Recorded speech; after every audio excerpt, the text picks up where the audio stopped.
Like, I don't want to ever let anybody down that took a chance on me. So, like, you didn't know that, but at that time I was like, I'm gonna be the best that's ever done this, because I want Kevin to know, like, man, you took a chance. I was their first hire. Like, how crazy are you to hire me? And I was like, I'm not letting this dude down. Hello, everybody. Welcome back to another episode of Making a Man. Today we have Mr. Chad Dziedzic, and let's get this show on the road. Yeah, let's do it. Chad, thanks a lot for joining us. We're really excited to have you. Yeah, I'm excited to do this. Yeah, this is going to be fun. Yeah, I wanted to tell Axel the background. I kind of set it up prior to you calling in and videoing in. Mr. Chad was one of the first guys that I ever hired in my career. The first guy. Yeah, he was the first guy. Like, Ax, your dad staked his career on me. I'm like, what were you thinking, you know? I did. I was like, I'm going to risk it all. He did. And I'll tell you what, he has done me so proud just watching his career flourish. And just even the fact that I think it was a couple weeks ago, I was up working at like 2 a.m. and I emailed him, and right away he responded back. He's like, I'm still working too. And we were both up late working. So I'll tell you what, this guy started at Invesco, was there, about 10 years, Chad, you were there? Yeah. And he's been a director at BlackRock. Now he's been there for 14 years. And the first time I ever, I was at a meeting or a conference or something with you, Chad, and I still use this line. I use it all the time, man. You were about ready to walk into, like, do a presentation or a speech or something, and you're like, I looked at you like, are you ready? And you go, I'm about to bring it. And I was like, man, I use that all the time still when I have to go do something. I'm like, I'm about to bring it. Yeah, that was the best. Yeah. So thanks for joining us. And what I wanted you to do for Ax's sake is if you could start off by just taking us back to when you were like, you know, his age or younger, and take us through your journey and the where you started and bring us to where you are today. That would be really helpful. Yeah. So that's I would say at that time, like, sports were everything to me, right? And I would give a lot of the credit for my success in my career to playing sports. You know, and Kev, I've heard you say this on the podcast, like, you know, school's not about just making good grades. A lot of the stuff you're not even going to use. Like, you're right. Like, man, but so many of the things that I use today in my life and in my career and managing a team and work, like, it's from playing sports. So, I mean, I played every sport you could imagine. My dad worked 12 hours a day, 7 days a week. I didn't see a lot of my father. That was kind of a struggle at that time. As a young boy, you don't really understand that. I didn't know where my dad was. He wasn't at all the games. He wasn't at the practices. He didn't coach my team. And my mom was like the rock star, you know, not just for me, but all of my friends. I grew up in kind of the inner city Houston area, right? And my mom would carpool 5-6 dudes to practice, to school, you know, so they didn't have to walk home from practice or from school. Like, my mom was like Superwoman. It was amazing to watch, you know? And so that was kind of just something that's pretty vivid when I was growing up. And now that I'm older, you know, I think about it, it's like, man, I appreciate my dad so much. He showed me how to work. He showed me how to sacrifice. He showed me how to truly put your family first, and you do whatever it takes to take care of your family. And I mean, my next door neighbor, you know, spent a lot of time in prison. He got into drugs and had a really tough time. And now he's homeless today. Next door neighbor, one of my best friends, but he got away from sports. And my mom basically said, son, you won't have time to get in trouble because you're going to be playing or practicing something. You're going to be at church or you're going to be doing homework. And if I wasn't doing those things, I was sleeping because I was tired, right? And so you look back and it's like, wow, like, how blessed was I? You know, I look back and I'm like, man, I didn't grow up with that much. But I didn't know that. My parents did such an amazing job of raising me and teaching me and getting me around the right people. You know, my mom kept me away from the worst kids in the neighborhood. That's really what it came down to. And so that really shaped, you know, when I was younger, and had the opportunity to play baseball a little bit in college, got injured. That was a really, really tough thing to go through, right? That was my challenge. My identity, Ax, was I was a baseball player. I was really good at it. And so people didn't even know my name. And they're like, oh, that's a baseball player guy, right? So that becomes your identity. And that's kind of a dangerous thing, because then when I wasn't a baseball player, I didn't know what I was. And then another huge moment with my dad, he's like, my dad grew up on a farm, never played sports, didn't have the opportunities I had. So he supported me all the way with my journey in sports. But when I got hurt and when I couldn't play anymore, he was basically like, all right, you big baby, you've been babied because you were good at sports. You've never really had to do anything in the real world. Now let's see what it's all about. So he helped me get a job at W.W. Granger. You probably see these industrial supply warehouses, right? And I unloaded 18-wheelers from 4 o'clock in the morning to 7 o'clock. So I got up at 3:45. My parents let me move back home with them. And I worked from 4 a.m. to 7. I would go to my parents' house, a couple miles away, take a shower, go to school, eat my lunch on the way back to the warehouse, and I would work. And I would work from, say, 2 or 3 to 7 or 8 o'clock. And eventually I earned the trust of management where they didn't want to stay that late. So they gave me the keys to this place, and I closed it down. And I graduated college, and they offered me the warehouse manager job for $47,000. And I was like, man. And my dad was like, son, you made it. Like, this, you're gonna be making more than me. This is crazy. Like, dude, he wanted to have a party. He was ready to celebrate. And I was like, nah, that's not what I'm gonna do. And that's where I took the internal wholesaler job, making like $26K at Invesco, right? And then just work like a dog. And the first time I met you probably, I don't even know if you remember this, but I used to work out in the morning with Michael Walton, who was the sales desk manager. And I was working out at like 5:30 or 6 in the morning. You were in town for something. And that's where you saw me there. I didn't even know who you were. And later when you hired me, I was like, I really asked you, I was like, why'd you hire me? Like, there's like 27 other people that interviewed, and you had just become the manager, and you're like, man, I saw you working out in the morning. And if you're up that early working and grinding before work when no one else is there, and then you're in the office before anybody else at 7 a.m. ready to start your day, I'm going to take a chance on you because you know how to work and you seem pretty passionate about what you're doing. I'll teach you everything else. And really, like, I've never even been able to thank you properly. It's cool to be able to do it in this setting and for Axe to hear this. Like, seriously, the impact you made on my life. You changed my family tree. And so it changed my life. And then since then, I've heard the theme on, what you guys have talked about. I just outworked everybody else. You remember?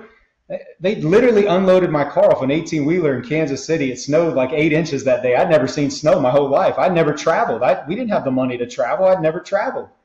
It snowed 8 inches, and I was like, I'm going to die. Some new random city that you've never really been to. I didn't know one person, no friends, no family, nothing. And you guys gave me a book of, here's the territory, man. This thing's awful. Good luck. And Kansas, Missouri, and Iowa, right? Like, what? Yeah. And then I just went to work, man. I worked 100 hours a week, drove all over those 3 states like a crazy.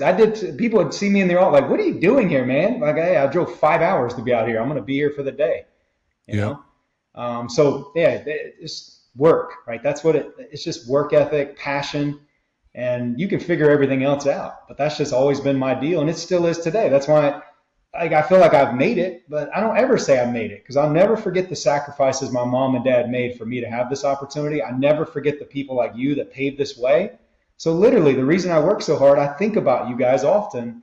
Like, I don't want to ever let anybody down that took a chance on me. So like, you didn't know that, but at that time I was like, I'm going to be the best that's ever done this, because I want Kevin to know, like, man, you took a chance. I was their first hire. Like, how crazy are you to hire me?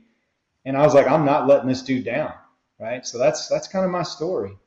That's awesome. Mm-hmm. Thank you so much for sharing that, and that means a lot for you to say that. So thanks.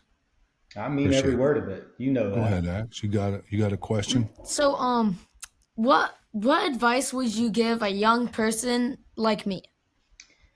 Yeah, that's a great question. So I know you play sports, and I would just tell you, whatever you do, don't do it unless you're gonna do it to be the best, right? And then it's just outwork everybody else. Like, outwork everybody else from that perspective. And then, like, you got to be super curious, right? You got to make yourself uncomfortable every day.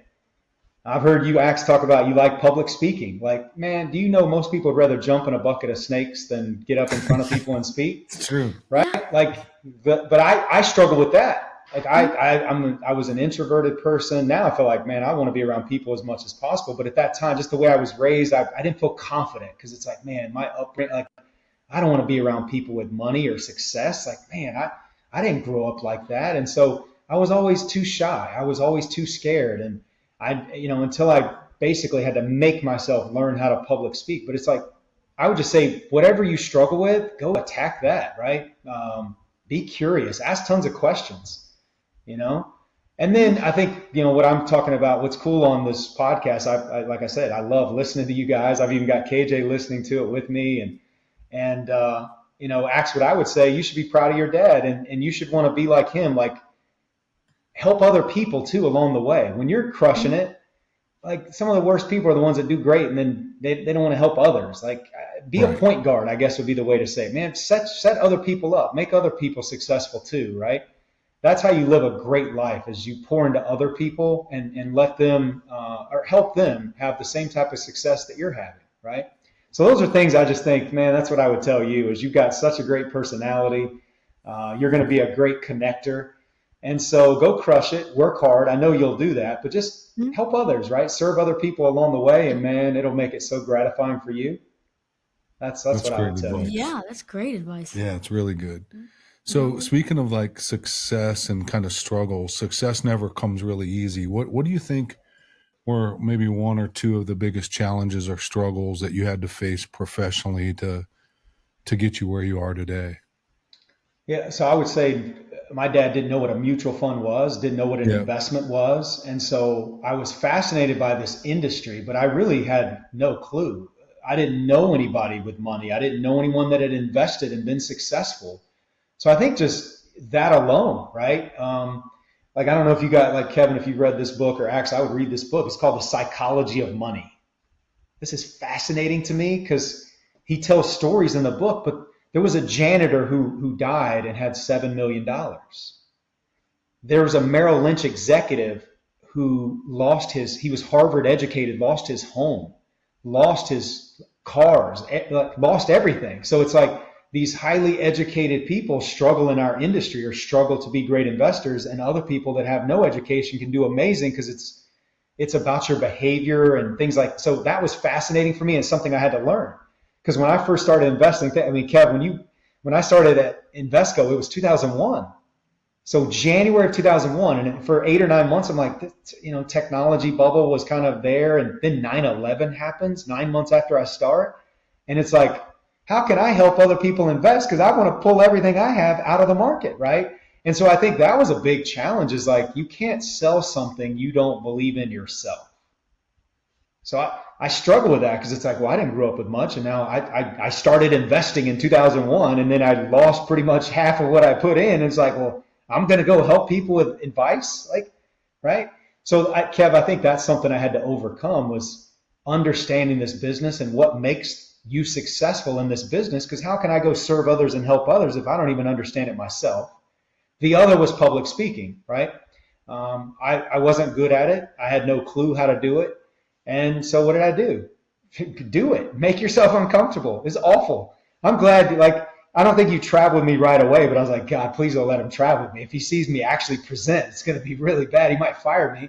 But yeah, you just do it. And I would go do it for advisors. So maybe I shouldn't say this, but I would help advisors, and I would do presentations for advisors that were not the best. And that was your advice. Don't go call on the top guy. Go call on the other folks first. And so I would go do these presentations in the middle of nowhere and get a little better and a little better. And then I finally learned how to organize it, where you tell a story up front, and then you tell people what you're going to tell them, right? And then you tell them what you're going to tell them. And then at the end, you tie it back up with the story that you told them in the beginning and tell them what you told them. And it's like, now they remember it. And so that style of presentation, I think it's called fusion. I went through that training. And it was fascinating because now when I listen to people, if they don't organize their thoughts, they're really smart, but they're all over the place. You don't remember anything. You're like, that was a smart person, but you don't remember anything they said. So Kevin, I would say that's something I really had to learn. I had no training on that. There's no training for that in college, right? Really, think about that. It's sad, right? There's no way. So Axe, that would be something I would encourage you. Continue that journey on speaking. Every opportunity you get, take that opportunity and practice it and work at it. because most people are terrified of it. It's really, we've been talking a lot about this concept of if you have clarity on what you want to do, whatever you want to get better at or something you want to accomplish, you really got to be willing to be embarrassed at it at first, like be clumsy and, be self-deprecating. You're going to suck pretty much for a while until you learn how to do it the right way. And the only way you learn is to fall down a lot of times, right? 100%. Yeah. So if you're not failing and you're not uncomfortable, you're not growing, right? That's all I would say. Very true. Like I tell our kids when I coach, like, you didn't lose. If you learn from it, it's not a loss. It's going to actually make you better. The losses, you actually learn you learn way more from the losses than you do the wins. And you'll remember the losses way more than the wins because they're going to make you better. That's great advice. You really only lose when you completely give up. Right? 100%. So what would you think, or what would you say was the greatest lesson that you have ever learned? Man, that's a good question. Greatest lesson I've ever learned. Wow. I think it's, it's what your dad just said. Don't ever give up. Like that's the big, I don't care what it is. Whatever it is in your life, whether it's with your family, any struggle anywhere, money, finances, work, career, like you only lose if you give up.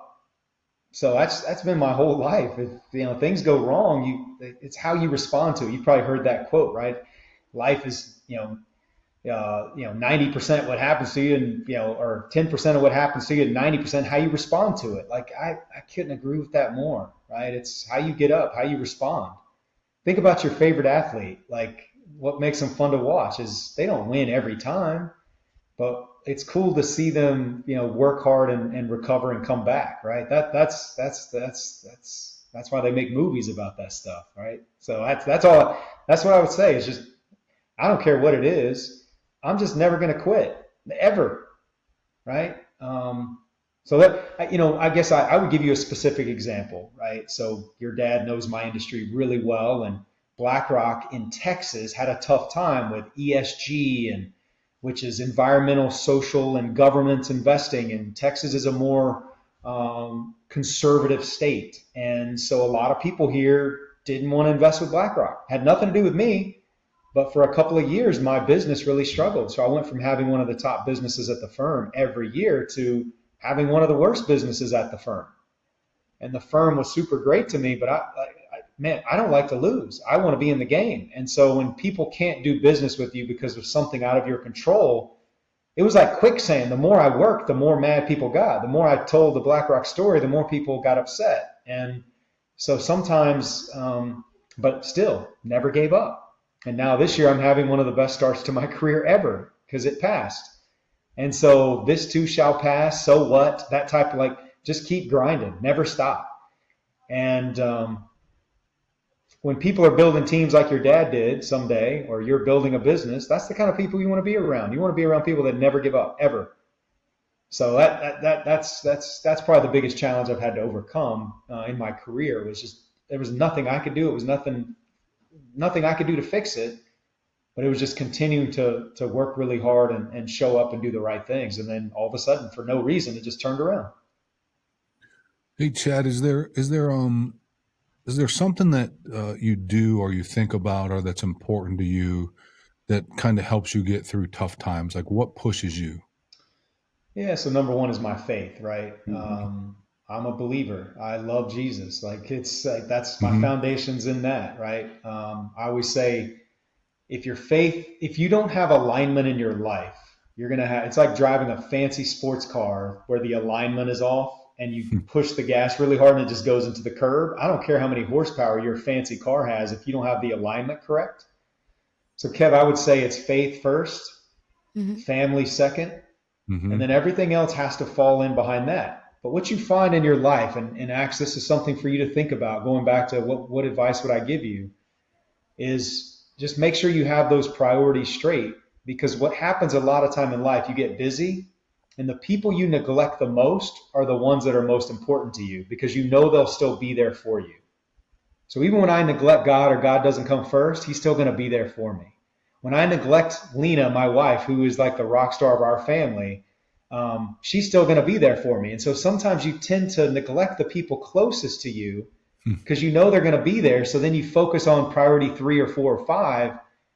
And after doing that for 3 to 6 months or a couple years, your life it's not rewarding. It's not rewarding.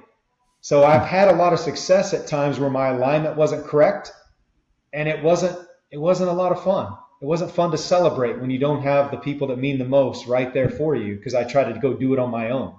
So I would say it's faith first and family second. And when that alignment is correct, man, 3, 4, 5, 6, it falls in line perfectly. That's And so so good. anytime I'm really Yeah. struggling, it's like I've got to recenter myself. I've got to pray. I've got to get locked back in with my faith, because that's all it is. If you're out of alignment and God's not first, it's like John 15:5. If you're not connected to the vine, you're not going to bear fruit.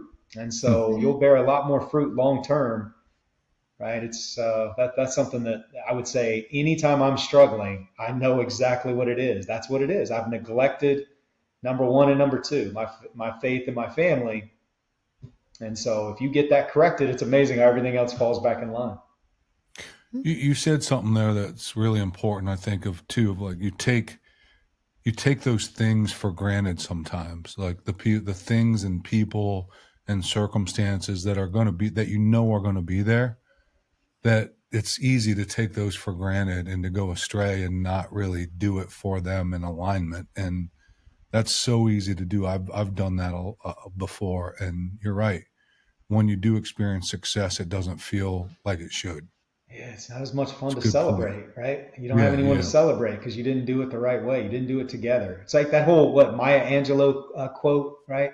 If you want to go fast, go alone. If you want to go far, go together. So if you go together with your alignment, it's going to be a lot more fun, a lot more gratifying, right?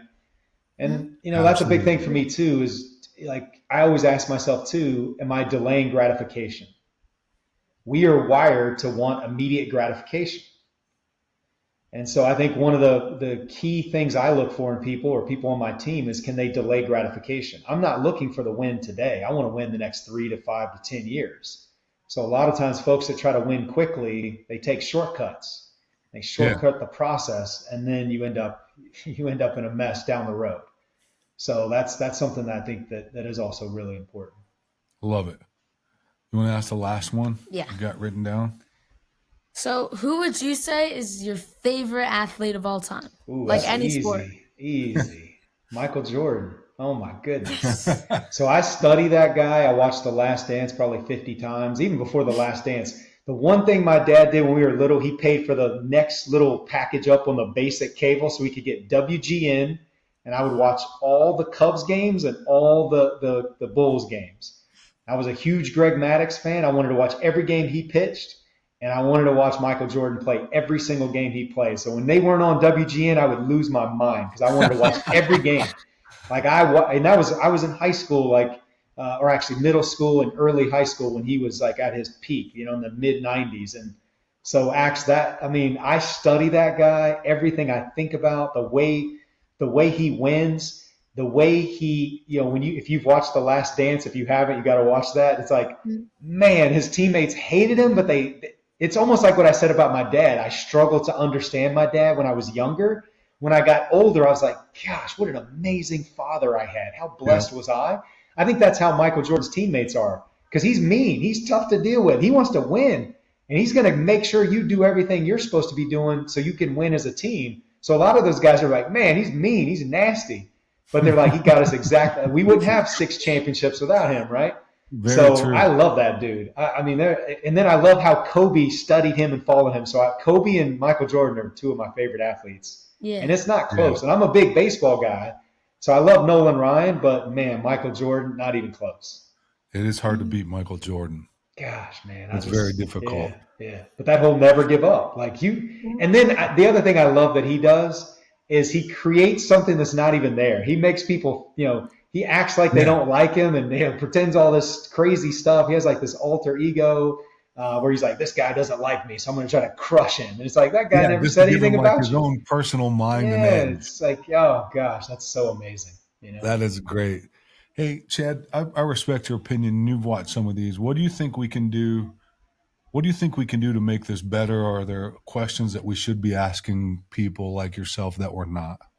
No, what I like the most, honestly, that you guys are just having fun together. Yeah, Honestly, my favorite thing. I've listened to probably most of the episodes now. Mm-hmm. So I do these walk and talks every day. So I go walk and just make the phone calls I need to make if I get a break.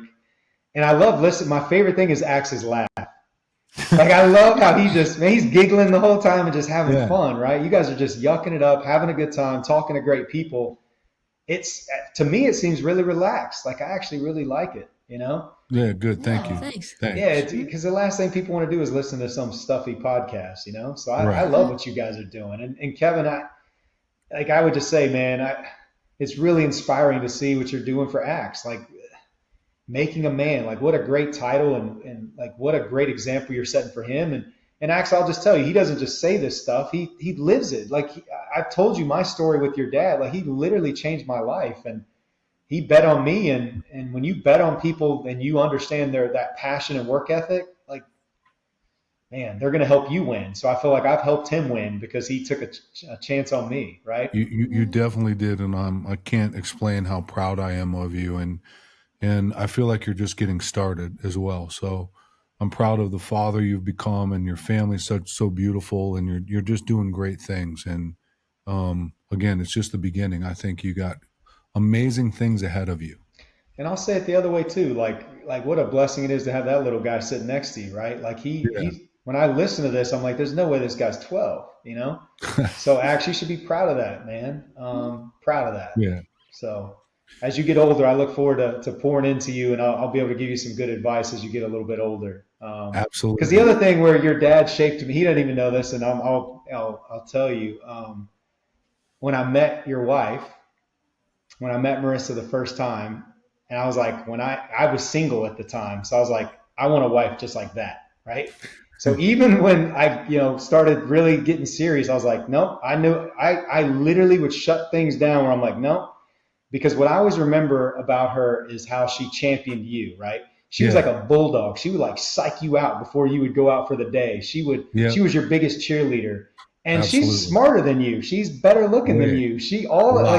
And that's what it's like. It was so amazing to watch that, right? That she's just a strong, independent woman who supports you, and you guys have a beautiful family. So like Axe, you're blessed, man, to have a mom and dad like that you can learn from and that will pour into you. And then your dad's, going to bring people around to help mentor you and bring you along. So I don't know, Kevin, it's you, between you and Marissa, like you guys mean a lot to me and help shape, what I am today. And even with my family, that a lot of that came from watching you guys. Right. Well, so Axe, I would just tell you, just watch successful people, watch everything they do. I didn't just watch your dad at work. I wanted to know everything about what he was doing. It's like study successful people. Like you ask about Michael Jordan, go study everything about people. And then just surround yourself with people that you want to be like, right? I always say, show me your 4 or 5 best friends and I'll show you what you're going to be, right? So make sure you're around the right people.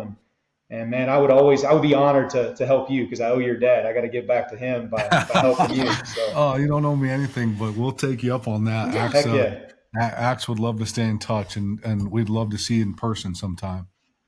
Let's do it. Awesome. We appreciate it. Thanks a lot, Chad, for joining us.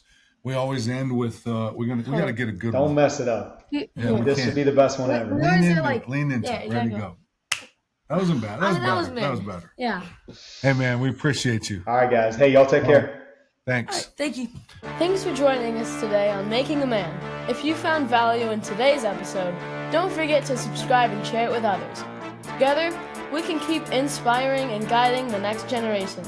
Thank you. See you next time. Oh!